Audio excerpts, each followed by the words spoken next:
Puji nama Tuhan. Selamat pagi Bapak Ibu saudara sekalian. Shalom. Selamat berbagi dalam nama Tuhan Yesus. Kita akan mulai ibadah kita pada malam hari ini.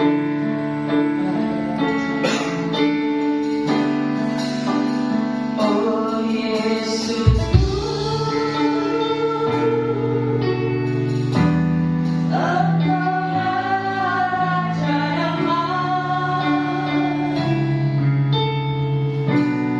Kau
sehat? Karena anugerah Tuhan. Bapak Ibu, kita masuk di minggu yang ketiga di bulan Desember. Di awal bulan kita belajar tentang sosok seorang Maria, di mana dia terkoneksi dengan Tuhan, connected dengan Tuhan. Diawali dari pribadi Allah yang memilih Maria sebelum dia tahu ketika malaikat menyatakan diri dalam kehidupannya. Kemudian dia memiliki satu kerelaan hati, memiliki sikap yang demikian, tahu kapasitas dirinya. Sebab aku ini adalah seorang hamba Tuhan. Minggu yang lalu kita belajar dari orang-orang Majus. Mereka juga mempelajari Taurat Tuhan. Mereka mempelajari seorang ahli-ahli perbintangan gitu ya. Menurut beberapa komentar yang saya baca, bukan hanya 3 jumlahnya, tapi karena itu kawanan jumlah yang besar, mereka harus melintasi padang gurun, mereka harus melintasi daerah-daerah yang yang membahayakan. Tentunya kalau cuma bertiga, tapi memang kemarin minggu Pak Sam katakan ya 3 orang itu ada nama-nama mereka sendiri, tapi itu merupakan sekelompok orang yang istilahnya datang untuk menyembah Yesus. Mereka tahu ada raja yang baru lahir, mereka mempelajari Taurat dan mereka berani membayar harga. Berapa tahun yang lalu saya sempat sampaikan jarak mereka sangat panjang sekali. Mereka harus menempuh berbulan-bulan untuk bisa sampai ke tempat di mana Yesus berada. Jadi bayar harga mereka, namun itu seimbang dengan apa yang Tuhan berikan dalam hidup mereka. Saat mereka melihat bintang itu, maka bersukacitalah mereka, dan mereka pulang ke negerinya melalui jalan lain, tidak berjumpa dengan Herodes lagi. Pagi hari ini kita belajar dari seorang tokoh lagi yang terkoneksi dengan Tuhan, yaitu si tukang kayu yang istimewa. Matius pasal 13 ayat yang ke-55. Kita baca ayat ini bersama-sama. Matius pasal 13 ayat yang ke-55. Kita akan membaca secara bersama-sama. Bapak Ibu sudah menemukannya? Kita baca dalam hitungan yang ketiga. Matius 13 ayat 55. 2, 3. Bukankah dia ini anak tukang kayu? Bukankah ibunya bernama Maria dan saudara-saudaranya Yakobus, Yusuf, Simon, dan Yudas? Ini bertanya kepada siapakah Yesus itu? Bukankah ia ini anak tukang kayu? Siapa yang dimaksud dengan tukang kayu ini? Yusuf, ya. Seorang tokoh yang hanya sepintas saja di dalam Natal. Dia tidak berkepanjangan, dia tidak sampai seperti Maria kemarin ya, sampai di ketika Yesus mati, ketika Yesus sudah naik ke surga dan Maria bersama dengan murid-muridnya untuk ada di loteng Yerusalem. Tapi Yusuf ini memiliki satu keistimewaan. Kemarin dalam khotbah saya di Kediri di Pare, saya sempat singgung ada seorang penulis buku yang menulis tentang kisah Yusuf ini. Dia memberi judul buku tersebut adalah Si Tukang Kayu yang Istimewa. Apa sih istimewa dari Yusuf ini? Apa keistimewaannya sehingga Allah berkenan menitipkan anaknya yang tunggal ini untuk lahir di tengah-tengah keluarga Yusuf dan Maria? Kenapa kok Yusuf ini dipilih oleh Tuhan? Tentunya ada di dalam rencana besar Allah. Tapi apa istimewanya Bapak Ibu? Yusuf ini memiliki yang namanya Cornelius. Ada sebuah nilai yang menjadi jati dirinya yang tidak ditemukan di tempat lain. Nah, Cornelius ini biasanya dipakai oleh perusahaan untuk bisa mengambil keputusan, untuk bisa menjadi ciri khas dari perusahaan itu, untuk bisa menjadi filosofi dari berdirinya perusahaan itu. Nah, itu nilai yang dimiliki oleh sebuah perusahaan. Nah, Yusuf ini saya mengutip ya, saya meminjam istilah itu. Yusuf ini memiliki yang namanya Cornelius, nilai yang berbeda. Nilai di dalam dirinya yang berbeda dari orang lain. Nilai di dalam dirinya yang tidak sama dari orang lain. Sehingga ketika Allah menitipkan, mempercayakan Yesus ini di tengah-tengah keluarga itu, karena memang hidup mereka, Yusuf dan Maria ini adalah sosok-sosok yang memiliki values, yang memiliki nilai. Oke, saya katakan bahwa Tuhan bisa memakai siapa saja. Tuhan bisa memakai Paulus yang hidupnya sebelumnya sangat jahat, sangat kacau. Tuhan bisa memakai Daud yang pernah menyeleweng begitu ya. Tuhan bisa memakai siapa saja dan Tuhan bahkan Tuhan bisa memakai Yunus, seorang yang dablek gitu ya, seorang yang berontak kepada Tuhan. Tuhan bisa memakai siapa saja. saja, tetapi Tuhan juga bisa memakai pribadi-pribadi yang punya values, yang punya nilai di dalam dirinya. Karena apa? Karena Tuhan melihat itu. Dan jauh sebelumnya saya percaya bukan dari diri Yusufnya yang istrinya menginginkan dia punya nilai seperti itu, tidak, tetapi dari Allah sendiri yang sudah menetapkan dia, dari Allah sendiri yang sudah memilih dia, dari Allah sendiri yang sudah merencanakan di dalam hidup Yusuf ini. Apa saja keistimewaannya? Ada 3 hal. Yang pertama, Bapak Ibu, kita akan buka di dalam Matius pasal 1 ayat yang ke-19. Matius pasal 1 ayat yang ke-19. Kita baca lagi bersama-sama ya Bapak Ibu ya. Matius pasal 1, tidak apa-apa. Tiap hari Minggu, kenapa saya ajak Bapak Ibu saudara untuk membaca firman? Karena keyakinan saya firman Allah itu hidup. Firman Allah itu adalah perkataan Allah. Jadi ketika kita membaca firman, otomatis telinga kita mendengar dan otak kita juga menyimpan dari firman yang kita baca. Supaya apa? Supaya batini ya, hati kita, pikiran kita itu sehat karena kita membaca firman. Kalau kita tidak pernah membaca, ada yang mengatakan kepada saya, kamu kalau membaca firman seperti apa? Dalam hati atau bersuara? Boleh dalam hati, tapi sebaiknya bersuara. Kenapa? Supaya kita mendengar. Dan ketika kita mendengar, itu masuk di dalam hati, masuk di dalam pikiran, sanubari kita. Supaya apa? Supaya itu menguatkan. Firman ini, kata tulisannya adalah tulisan yang mati. Tetapi saat kita mengimaninya, saat kita meresponinya, maka firman itu menjadi sesuatu yang hidup, yang bekerja dalam hidup kita. Jadi kalau kita membacanya umi-umi, Bapak Ibu, mulai nanti yang belum baca laporan apa atau besok yang baca firman itu dengan bersuara. Supaya apa? Supaya kita bisa mendengar perkataan Tuhan. Tuhan tidak lagi berbicara kepada saya, tapi Tuhan berbicara kepada kita melalui firman-Nya. Matius 1 ayat 19, itu kan ketika kita mulai baca 2, 3. Karena Yusuf suaminya seorang yang tulus hati dan tidak mau mencemarkan nama istrinya di muka umum, ia bermaksud menceraikannya dengan diam-diam. Karena Yusuf suaminya seorang yang tulus hati. Dalam NIV dituliskan dia faithful to the law. Dia seorang yang taat pada aturan. Dia seorang yang patuh pada hukum yang berlaku. Dia seorang yang berjalan lurus di tengah-tengah aturan yang memimpin hidupnya. Dalam NLT dia disebutkan a righteous man, seorang yang benar. Di dalam NIV dituliskan just atau tepat, seorang yang tepat. Olehnya, kalau saya baca di dalam ayat 24, ketika itu Yusuf bertunangan dengan Maria.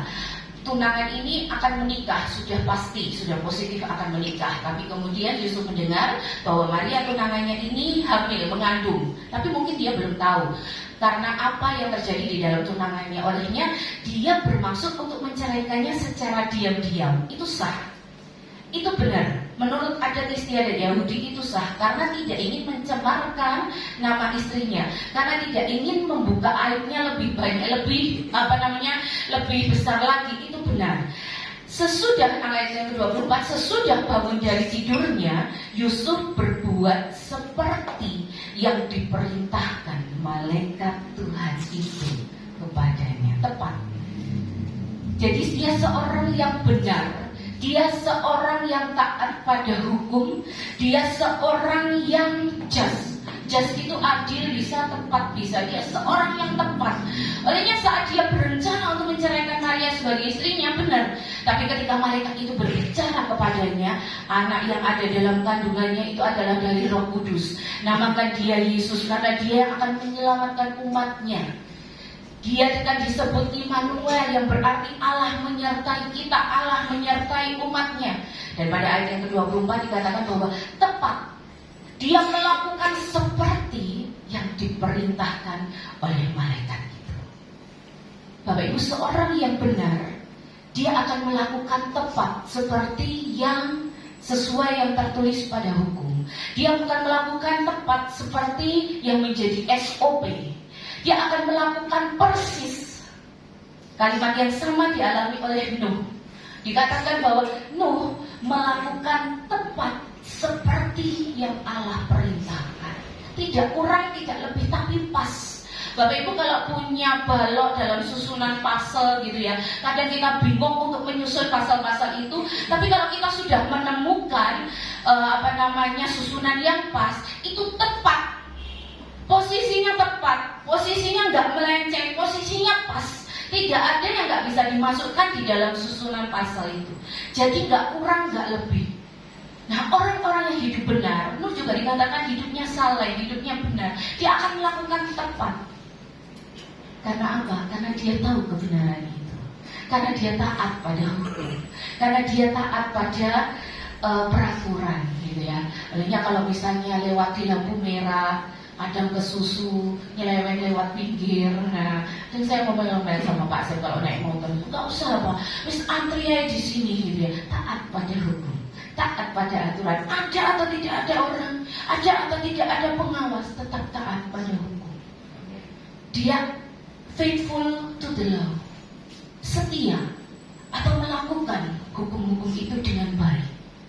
Nah, yang pertama, apa istimewanya? Apa core values yang dimiliki oleh Yusuf ini? Yang pertama adalah dia seorang yang benar. Seorang yang benar, seorang yang mengerti firman, seorang yang taat pada Taurat. Dapat dipastikan dia akan melakukan tepat seperti apa yang Allah perintahkan. Jadi Bapak Ibu, kita mau koreksi diri sendiri. Terkadang kita masih nyeleweng, gak apa-apa lah, dikit-dikit aja. Tapi seorang yang benar, seorang yang righteous man, seorang yang faithful to the law, dia akan melakukan tepat seperti yang Allah perintahkan. Dia seorang yang benar. Yang kedua ini agak panjang Bapak Ibu, kita baca lagi ya ayat-ayatnya. Dalam Matius 1 ayat 20 dan 21, kemudian ayat yang ke-24. Matius pasal 1 ayat 20 dan 21, kemudian ayat yang ke-24. Ini tadi yang saya bacakan ke Bapak Ibu, tapi kita baca lagi bersama-sama. 2, 3. Tetapi ketika ia mempertimbangkan maksud itu, malaikat Tuhan nampak kepadanya dalam mimpi dan berkata, Yusuf anak Daud, janganlah kau takut mengambil Maria sebagai istrimu, sebab anak yang di dalam kandungannya adalah dari Roh Kudus. Ia akan melahirkan anak laki-laki dan engkau akan menamakan dia Yesus, karena dialah yang akan menyelamatkan umatnya dari dosa mereka. Ayat 24, 2, 3. Sesudah bangun dari tidurnya, Yusuf berbuat seperti yang diperintahkan malaikat Tuhan itu kepadanya. Ia mengambil Maria sebagai istrinya. Saya akan rangkai dengan Lukas pasal 2. Lukas pasal 2 ayat yang pertama sampai ayat yang kelima. Kembali kita baca bersama-sama lagi. Bapak Ibu kasih tanda saja antara Lukas dan Matius, karena dua kitab ini yang menuliskan tentang Yusuf.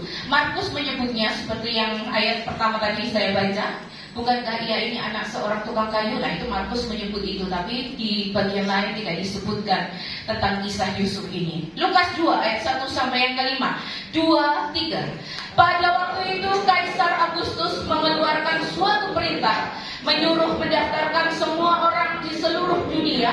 Inilah pendaftaran yang pertama kali diadakan sewaktu Kirenius menjadi wali negeri di Syria. Maka pergilah semua orang mendaftarkan diri masing-masing di kotanya sendiri. Demikian juga Yusuf pergi dari kota Nazaret di Galilea ke Yudea, ke kota Daud yang bernama Bethlehem, karena ia berasal dari keluarga dan keturunan Daud, supaya didaftarkan bersama-sama dengan Maria tunangannya yang sedang mengandung. Masih di Lukas ayat yang 21 sampai ayat yang ke-23. Agak banyak ini ayatnya Bapak Ibu, tapi ini kita akan lihat cerita kisah Yusuf ini. Lukas pasal 2 ayat 21 dan 23 sampai 23. 3, 2, 3. Dan ketika genap 8 hari dan ia harus disunatkan, ia diberi nama Yesus, yaitu nama yang disebut oleh malaikat sebelum ia dikandung ibunya. Dan ketika genap waktu pentahiran menurut hukum Taurat Musa, mereka membawa dia ke Yerusalem untuk menyerahkannya kepada Tuhan. Seperti ada tertulis dalam hukum Tuhan, semua anak laki-laki sulung harus dikuduskan bagi Allah. Masih pasal 2 ayat 41 sekarang. Di dalam Lukas, nanti kita akan kembali ke Matius ya. Lukas pasal 2 ayat 41, 2, 3. Tiap-tiap tahun orang tua Yesus pergi ke Yerusalem pada hari raya Paskah. Kita akan kembali ke Matius. Matius pasal yang kedua sekarang. Matius pasal 2 ayat 13 sampai 14. Matius pasal 2 ayat 13-14, nanti akan disambung ayat 19 sampai 21. Matius pasal 2 ayat 13 dan 14. 2, 3. Setelah orang-orang Majus itu berangkat, nampaklah malaikat Tuhan kepada Yusuf dalam mimpi dan berkata, bangunlah, ambillah anak itu serta ibunya, larilah ke Mesir dan tinggallah di sana sampai aku berfirman kepadamu, karena Herodes akan mencari anak itu untuk membunuh dia. 14. Maka Yusuf pun bangunlah, diambilnya anak itu serta ibunya malam itu juga, lalu menyingkir ke Mesir. 19 sampai 21. 2, 3. Setelah Herodes mati, nampaklah malaikat Tuhan itu kepada Yusuf dalam mimpi di Mesir, katanya, bangunlah, ambillah anak itu serta ibunya dan berangkatlah ke tanah Israel, karena mereka yang hendak membunuh anak itu sudah mati. Lalu Yusuf pun bangunlah, diambilnya anak itu serta ibunya dan pergi ke tanah Israel. Ada satu hal yang menarik Bapak Ibu dari ayat yang kita baca. Apa yang menarik kira-kira? Bukan taatnya, tapi ada satu hal yang menarik. Kalau Bapak Ibu mencermati, terutama di dalam Injil Matius, malaikat itu berbicara kepada Yusuf ketika Yusuf sedang tidur. Bapak Ibu coba tolong tangan kirinya. Kalau ada yang tidur jangan dibangunkan. Siapa tahu Tuhan sedang berbicara. Ya, coba ditoleh, tidur apa enggak, ngantuk apa enggak. Siapa tahu Tuhan sedang berbicara dalam hidupnya gitu ya. Ya ini intermezzo aja Bapak Ibu ya. Karena kalau sedang tidur jangan dibangunkan. Loh, siapa tahu dia dapat firman, dapat petuah, dapat hidayah dari Tuhan diri. Oke, saya abaikan itu hanya sedikit intermezzo supaya Bapak Ibu nggak ngantuk pagi hari ini ya. Yang kedua, apa core value yang dimiliki oleh Yusuf ini? Yaitu dia seorang dengan ketaatan total. Tadi sudah saya singgung di awal, tepat seperti yang Allah firmankan dalam hidupnya. Yusuf ini ketaatannya bukan ecek-ecek ketika dia hanya mendengar firman yang disampaikan oleh malaikat, itu tidak. Tetapi Bapak Ibu tahu ketika Yesus ini berumur 8 hari, sebagaimana aturan yang ada di dalam Taurat itu, dia harus disunatkan. Dan ketika disunatkan, orang tuanya membawa persembahan ke bait Allah. Itu sudah diaturkan di dalam hukum Taurat Musa. Yusuf ini adalah Israel sejati yang taat. Sekalipun kalau kita lihat dari persembahan Yusuf ini, dia bukan keluarga yang kaya. Persembahannya adalah burung tekukur. Dia bukan mempersembahkan lembu, bukan mempersembahkan domba, tapi dia mempersembahkan persembahan yang paling untuk kalangan orang-orang yang ekonominya tidak baik. Dia bukan keluarga yang kaya, tapi Bapak Ibu, ketaatannya diacungi jempol. Ketaatannya luar biasa. Yusuf ini punya ketaatan yang total.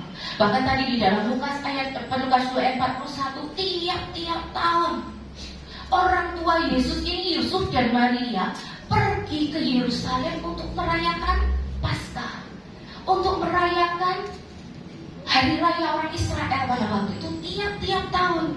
Sehingga pada usia yang ke-12 tahun sempat Yesus hilang. Yesus ketinggalan di bait Allah. Ketika semua sudah pulang ke rumahnya masing-masing, Yesus mana? Kok gak ada?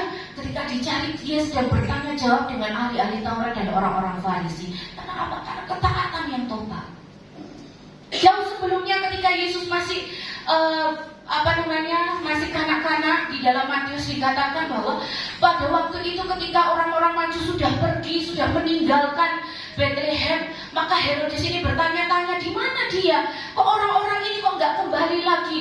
Orang-orang ini kok nggak memberitakan kabar tentang kelahiran Mesias? Untuk menghindari pembunuhan ini, ketika dalam tidurnya malaikat itu memberitakan kepada Yesus, pergilah ke Mesir. supaya anak ini luput, supaya anak ini tidak ikut di dalam pembunuhan anak-anak usia 22 tahun ke bawah. Setelah Herodes mati, apalagi yang terjadi? Bawalah anak ini kembali, tinggallah di kota Nazaret, karena dia akan disebut Yesus orang Nazaret. Pada saat dia bertunangan dengan Yusuf, Maria bertunangan dengan Yusuf, Kaisar Agustus memberikan perintah, daftarkanlah dirimu, sensus. Pada waktu itu kondisinya Maria sedang apa? Sedang hamil. Dan ketika mereka tiba di Bethlehem, waktu bagi Maria untuk bersalin. Bapak Ibu, dalam kondisi seperti itu harus pulang ke tanah leluhurnya untuk taat pada aturan pemerintah. Bukan hanya taat kepada Tuhan, tapi dalam aturan pemerintah, di dalam hukum Taurat, Yusuf ini melakukan tepat seperti yang Tuhan perintahkan. Hanya ada slogan taat dulu, berkat kemudian. Taat saja. Kita nggak tahu kok, yang penting taat. Melakukan taat hukum, taat aturan yang berlaku, taat aturan lalu lintas, taat aturan di dalam tempat kerja. Maka berkat itu nggak akan bohong, dia akan mengikuti kita. Nah, Yusuf ini harus berpindah-pindah dari satu tempat ke tempat yang lain sesuai dengan apa yang Tuhan firmankan dalam hidupnya, sesuai dengan apa yang menjadi ketetapan Kaisar Agustus pada waktu itu, sesuai dengan apa yang menjadi ketetapan Taurat pada waktu itu. Dia menjalankan semuanya itu tanpa berkeluh kesah. Dia menjalankan semua itu dalam sebuah ketaatan yang total. Olehnya ketika Injil Matius menyebutkan bahwa Yusuf ini seorang yang tulus, dia righteous man, dia seorang yang just, dia seorang yang tepat, dia seorang yang benar. Itu merupakan satu kualitas yang ditunjukkan oleh penulis Matius ini kepada pribadi dari Yusuf ini. Sebuah kualitas yang gak dimiliki oleh orang lain. Dan ini berkaitan dengan apa core value yang ketiga. Dia adalah seorang yang punya kerelaan. Apa pekerjaan Yusuf tadi? Tukang kayu. Dia seorang kepala rumah tangga. Dia pasti harus mencukupi kebutuhan istri dan anak, bekerja sebagai tukang kayu. Bapak Ibu, untuk menjadi seorang tukang kayu dan dia harus berpindah ke Mesir, entah berapa tahun di Mesir, harus kembali lagi ke Nazaret. Sebelumnya dia tinggal di Bethlehem, pindah ke Mesir, kemudian ke Nazaret. Yusuf ini butuh keluar banyak hal. Yang pertama, tenaga pasti iya, karena dia harus bertanggung jawab terhadap keluarganya. Dia harus bertanggung jawab terhadap Maria istrinya. Dia harus bertanggung jawab terhadap anak yang dipercayakan kepada dia. Yang kedua, waktu. Waktunya pasti akan tersita banyak sekali. Dari segi uang, dia harus berpindah satu tempat ke tempat yang lain, harus menyewa tempat mungkin, harus menyewa rumah mungkin. Terus kemudian dari segi pekerjaan, apakah di Mesir tukang kayu dibutuhkan? Kembali lagi ke Nazaret, dia harus mencari pelanggan, customer yang mau memesan hasil usahanya, yang mau memesan hasil karyanya, yang mau memesan apa yang bisa dia buat. Tentunya bukan sesuatu yang mudah. Tetapi yang ketiga, Yusuf ini adalah seorang yang memiliki kerelaan. Dia seorang yang rela. Apapun akan dia lakukan, sekalipun harus pindah ke Mesir, sekalipun harus balik lagi ke Nazaret, harus keluar tenaga, harus keluar waktu, harus keluar uang. Firman Tuhan gak nulis bahwa Yusuf ini mengeluh, bahwa Yusuf ini protes sama Tuhan. Tuhan, susah banget ya, jadi orang tuanya juru selamat Mesias ini susah sekali, harus menghadapi pembunuhan di Bethlehem, lari ke Mesir, balik lagi ke Nazaret. Aku ini seorang kepala keluarga, pekerjaanku tukang kayu. Apakah itu valid di Mesir? Selama ada di Mesir, apakah Yusuf bekerja sebagai tukang kayu? Apakah orang-orang sana membutuhkan ornamen-ornamen rumah yang tukang kayu? Kalau Yusuf gak punya kerelaan, dia nyerah di tengah jalan. Wis Tuhan, enggak, sudah Tuhan, sudah capek, keluar tenaga, keluar waktu, keluar uang, keluar, harus beradaptasi dengan sebuah lingkungan yang baru. Tapi firman Tuhan tidak tulis itu. Dia melakukan tepat seperti yang Allah perintahkan dalam hidupnya. Walaupun harus menghadapi tantangan, harus menghadapi sesuatu yang baru, harus menghadapi sesuatu yang beda, tetapi Tapi Yusuf mau tunduk. Siap Tuhan, dalam apapun, rela. Dari segi tenaga keluar banyak, oke. Dari segi waktu, mungkin harus press waktunya untuk kehidupan pribadinya secara pribadi. Yusuf manusia biasa kok Bapak Ibu, seperti kita. Dia bukan malaikat, dia bukan dewa. Tapi dia manusia biasa yang terkadang juga mengalami kelelahan fisik, mengalami burnout. Dari segi pendanaan, dari segi adaptasi dengan lingkungan. Tapi satu hal, dia rela. Ada 3 core value yang Yusuf miliki. Yang pertama adalah dia seorang yang benar. Yang kedua, dia hidup dalam ketaatan yang total. Dia nggak protes, dia nggak berontak. Oke, sendiko jauh, apa yang diperintahkan saya lakukan dengan penuh tanggung jawab. Dan yang ketiga, dia memiliki kerelaan. Kalau dia nggak rela, dia sudah protes sama Tuhan. Kalau dia nggak rela, dia sudah nyerah. Kalau dia nggak rela, sudah Maria pulang saja ke rumah orang tua, Maria urus saja Yesus sendiri, tidak. Tapi Yusuf memiliki core values yang tidak dimiliki oleh orang lain. Memiliki satu nilai, memiliki satu jati diri yang membuat dia itu melakukan apa yang Tuhan firmankan. Nah, tadi saya singgung tentang tukang kayu. Apa itu tukang kayu? Bapak Ibu, dalam budaya Yahudi, dalam budaya Israel itu biasanya nama seseorang itu diberikan nama ayahnya. Kalau kita baca di dalam Kejadian, Keluaran, Imamat, itu pasti Bapak Ibu akan menemukan nama-nama bin, gitu ya. Ada Yosua bin Nun, gitu. Kaleb bin Yefune, apalagi ya, siapa lagi ya? Yunus bin Amitai, gitu. Nah, nama-nama itu ada bin. Kenapa? Karena itu menandakan bahwa dia anaknya bapak ini, gitu ya. Dia anaknya bapak ini, dan itu menjadi penghormatan atau menghargai budaya patriarki. Tetapi selain nama ayah, selain nama orang tua, biasanya disebutkan nama daerah. Simon orang Selot, gitu. Simon orang Kirene, ya. Ada Yusuf yang menguburkan Yesus itu Yusuf dari Arimatea. Kenapa kok disebutkan nama tempat? Supaya ketika seseorang ini misalnya meninggal di tempat lain, dia dikenal dan dikembalikan lagi ke tempatnya. Gitu. Kemarin saya baca status teman saya, dia selalu bikin status untuk nama-nama jemaat ya. Saya cukup geli aja sih ketika disebutkan Bapak Yusuf Arimatea, gitu ya.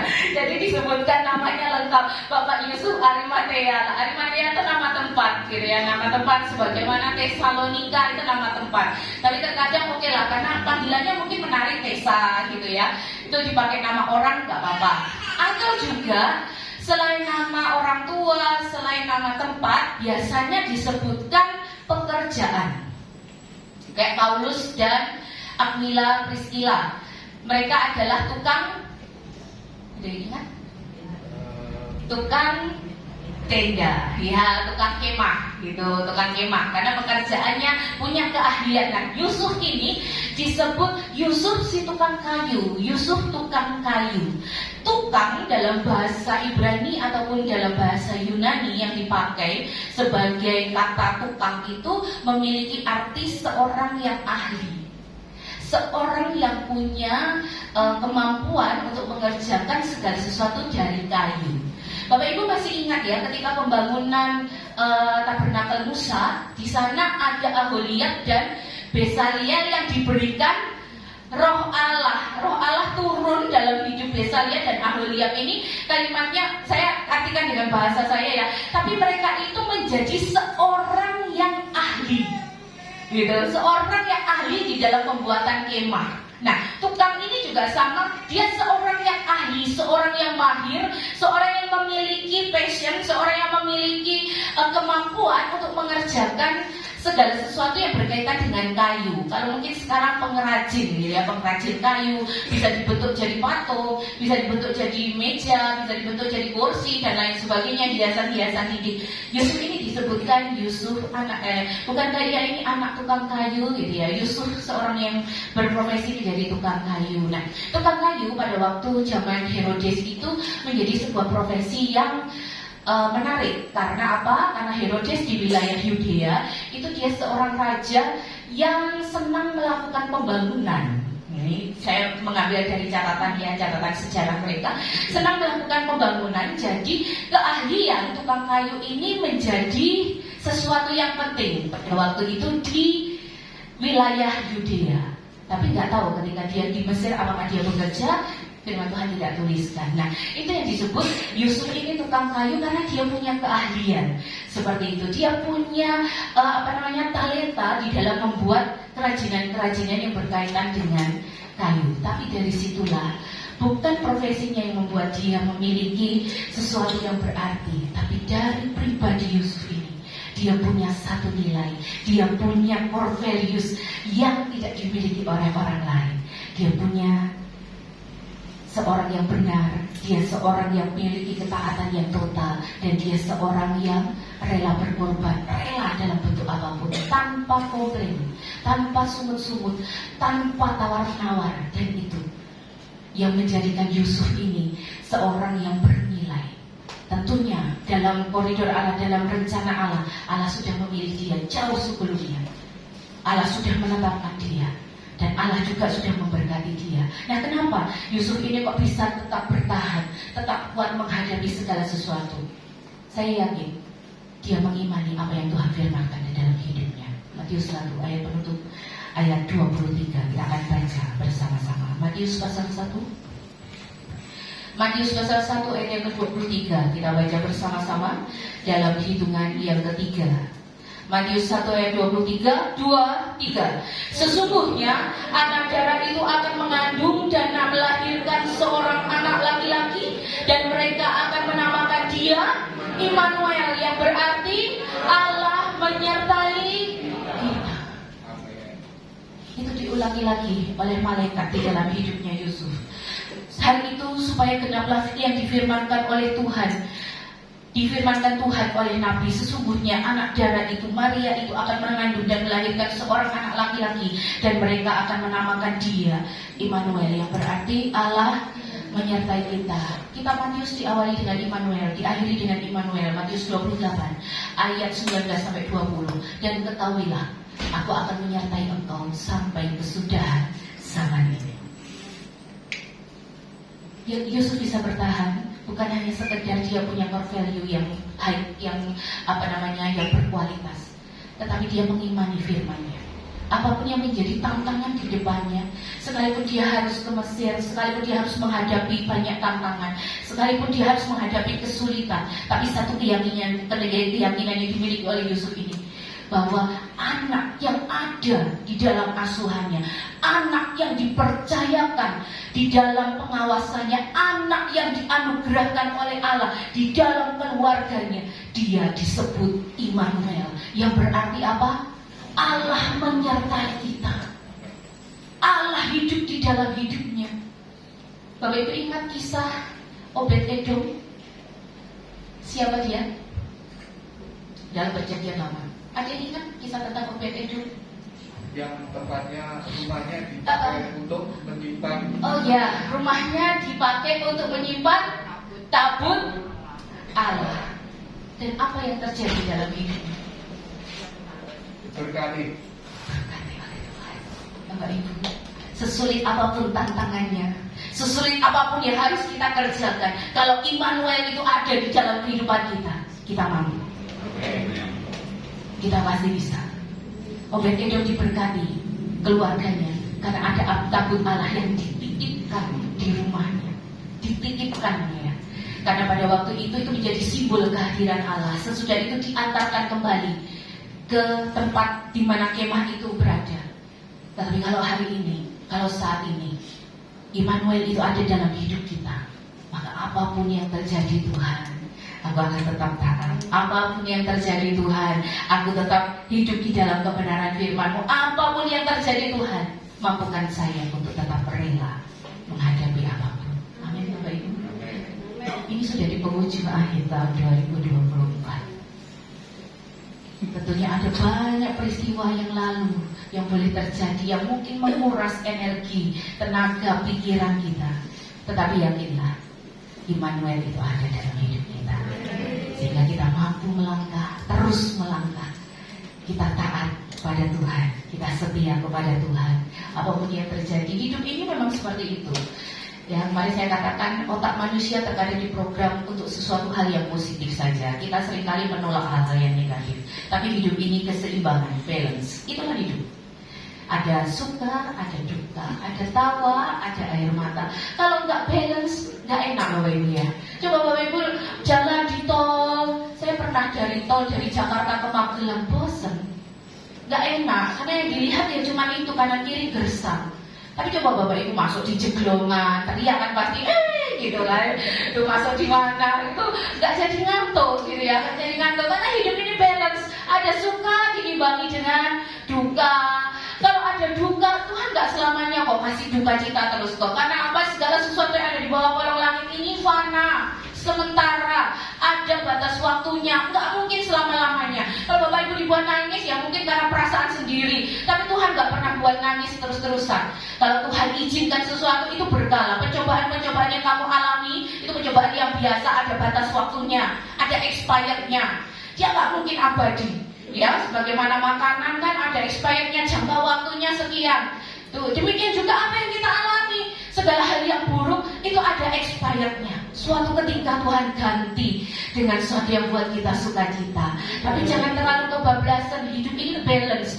Suka dan duka, tawa dan tangis, apalagi di atas, di bawah.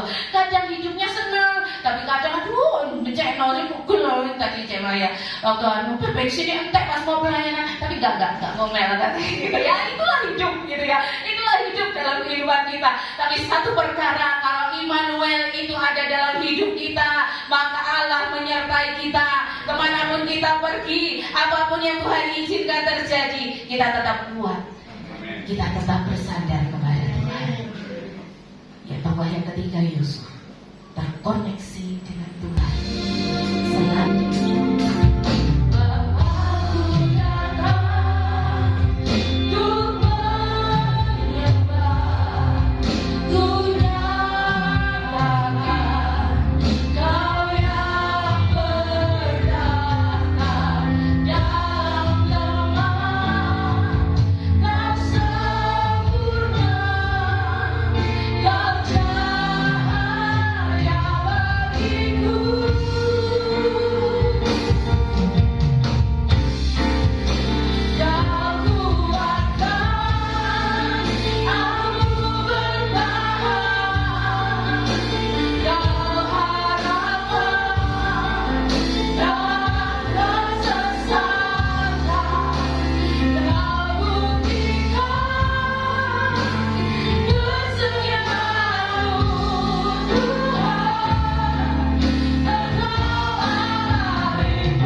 karunia dan damai sejahtera yang berlimpah-limpah dari Allah Bapa di sorga, kasih sayang dan cinta dari Tuhan kita Yesus Kristus, pertolongan, penghiburan dan kekuatan yang dikerjakan oleh Roh Kudus menyertai kita semua pada saat pagi hari ini dan sampai selama-lamanya. Diberkatilah di dalam nama Tuhan Yesus kami terima segala berkat ini. Amin. Mama Mani